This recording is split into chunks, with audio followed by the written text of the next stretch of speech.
अस्सलामुअलैकुम students, welcome to sir Sarfaraz commerce hub online classes. Students, आज का हमारा टॉपिक एडजस्टिंग एंट्री का है और आज इस टॉपिक में मैं आपको एडजस्टिंग एंट्री की जो चौथी अप्रोच है, जिसे हम इनकम अप्रोच कहते हैं, वो बताऊंगा। इस इनकम अप्रोच के थ्रू जो है वो 3 तरीके से एडजस्टिंग एंट्री हम बना सकते हैं। जैसा कि आप देख रहे हैं, प्री क्लोजिंग ट्रायल बैलेंस मैंने लिखा है, या जिसे हम अनएडजस्टेड ट्रायल बैलेंस भी कहते हैं। प्री क्लोजिंग ट्रायल बैलेंस या अनएडजस्टेड ट्रायल बैलेंस वो एडजस्टेड ट्रायल बैलेंस है कि जो एडजस्टिंग एंट्री से पहले तक का होता है। ठीक है, तो कंपनी ने इब्तदाई तौर पर कमीशन इनकम रिकॉर्ड की है 20,000 रुपये। ये इनकम अप्रोच है। कंपनी ने इनकम 20,000 रुपये रिकॉर्ड की है। अब इसका case number 1 data for adjustment के अंदर है। Commission income for the year ₹25,000।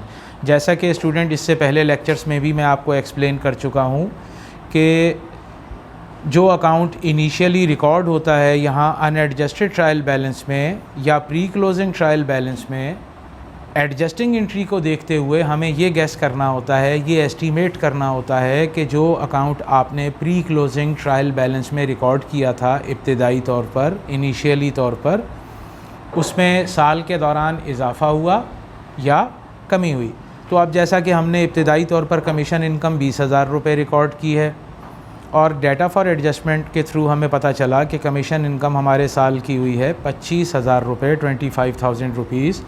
तो स्टूडेंट्स, यहाँ पर इनकम जो है वो 5,000 से इंक्रीज़ हो रही है, क्योंकि 20,000 तो हम इनकम रिकॉर्ड कर चुके हैं और हमें पता चल रहा है डाटा फॉर एडजस्टमेंट से कि हमारे साल की इनकम टोटल हुई है 25,000।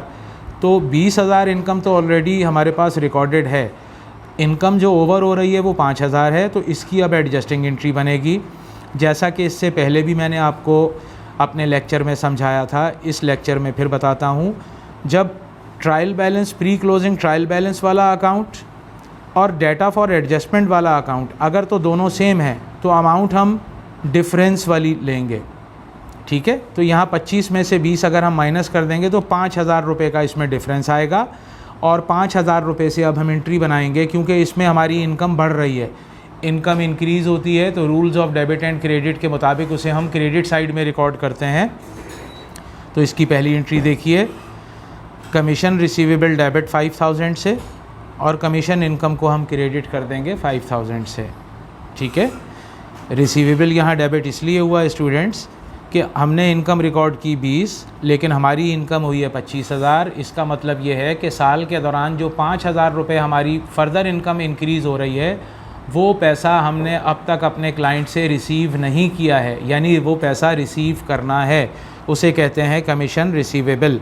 तो कमीशन रिसीवेबल इंक्रीज़ हुआ, ये बाय नेचर हमारा करंट एसेट्स है, इसको डेबिट किया और साथ ही साथ हमारी इनकम भी इंक्रीज़ हुई है 5,000 रुपये से। ठीक है स्टूडेंट्स, ये अक्रूअल बेस अकाउंटिंग कहलाती है। अक्रूअल बेस अकाउंटिंग वो होती है कि बेसिकली जो इनकम आपको हो चुकी है लेकिन आपने कस्टमर से अब तक पैसा रिसीव नहीं किया, लेकिन क्योंकि वो इस साल आपने सर्विसेज प्रोवाइड कर दी अपने क्लाइंट्स को, तो इस साल जो हम अपनी इनकम स्टेटमेंट बनाएंगे उसमें वो इनकम भी शामिल होनी चाहिए। तो लिहाजा कमीशन इनकम हमने यहाँ इसको क्रेडिट किया है। अब केस नंबर 2 से एडजस्टिंग एंट्री पास करते हैं। केस नंबर 2 में है commission income for the year 15,000। हमने यहाँ इनकम इनिशियली रिकॉर्ड की थी 20,000, लेकिन हमारी इनकम कितनी हुई साल की? 15,000। तो हमारी इनकम 5,000 रुपये से स्टूडेंट जो है वो रिड्यूस हुई है। तो इनकम जब कम होगी तो हम उसे डेबिट कर लेंगे, कमीशन इनकम डेबिट हो जाएगी स्टूडेंट 5,000 से, और अनअर्न्ड कमीशन जो है वो क्रेडिट हो जाएगी 5,000 रुपये से। ये हम पर अभी लाइबिलिटी है। इनकम कम होने का मतलब ये नहीं है कि इनकम हमारी कम हुई है, बल्कि इसका मतलब ये होता है ये वो इनकम थी जो हमने अपने क्लाइंट से एडवांस में रिसीव की थी, इसके बदले हम अब तक सर्विसेज प्रोवाइड नहीं कर सके अपने क्लाइंट को, तो इसे हम इस साल की इनकम स्टेटमेंट जो बनाएंगे उसमें एज आ इनकम रिकॉर्ड नहीं किया जाएगा। ठीक है, फिर दोबारा आपको एक्सप्लेन कर दूं। इब्तदाई तौर पर कमीशन इनकम हमने रिकॉर्ड की 20,000 रुपये। साल के आखिर में डाटा फॉर एडजस्टमेंट से हमें पता चला कि हमारी एक्चुअल जो इनकम हुई है साल की वो 15,000 है। 15,000 का मतलब ये है कि इस 20,000 की इनकम में 15,000 की सर्विसेज हम अपने क्लाइंट को प्रोवाइड कर चुके हैं 5,000 की हमने सर्विसेज स्टिल अभी तक जो है वो प्रोवाइड नहीं की हैं, तो वो हमारी इस साल की इनकम में शामिल नहीं होगी।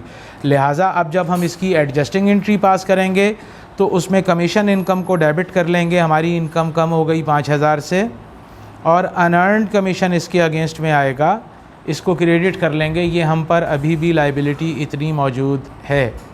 अब आते हैं केस 3 की जानिब। तो कमीशन इनकम हमारे पास 20,000 रिकॉर्ड थी और केस 3 में unearned commission during the year है 5,000, यानी इतनी कमीशन हमने अभी नहीं कमाई। अनअर्न यानी नहीं ये कमाई कमीशन 5,000 रुपये। ठीक है स्टूडेंट, केस नंबर 3 में कमीशन इनकम हमने 20,000 रिकॉर्ड की हुई है और unearned commission during the year 5,000 है, यानी इतनी कमीशन हमने नहीं कमाई। तो क्योंकि हमने इब्तदाई तौर पर इनकम रिकॉर्ड की थी 20,000 और इतनी इनकम नहीं कमाई, तो हमें ये देखना है कि हमारी ये इनकम 20,000 से कम हो रही है या बढ़ रही है। तो स्टूडेंट 5,000 से इनकम कम हो जाएगी। ऊपर कमीशन इनकम है और नीचे अनअर्नड कमीशन है। अकाउंट दोनों अलग हैं, अलहदा अकाउंट हैं। जब अकाउंट इब्तदाई तौर पर जो रिकॉर्ड किया हो वो और डाटा फॉर एडजस्टमेंट में अगर अकाउंट हो वो दोनों अलहदा हों, तो एडजस्टिंग एंट्री वाली अमाउंट हम पोस्ट करेंगे। तो यहाँ पर कमीशन इनकम को हमने डेबिट किया 5,000 से और अनअर्नड कमीशन को क्रेडिट कर लेंगे 5,000 रुपये से। तो ये हमारा टॉपिक जो है इनकम अप्रोच वाला एडजस्टिंग एंट्रीज़ का यहाँ पर कंप्लीट हो गया है। मैं उम्मीद करता हूँ कि आपको ये एंट्रीज़ भी समझ में आ गई होंगी।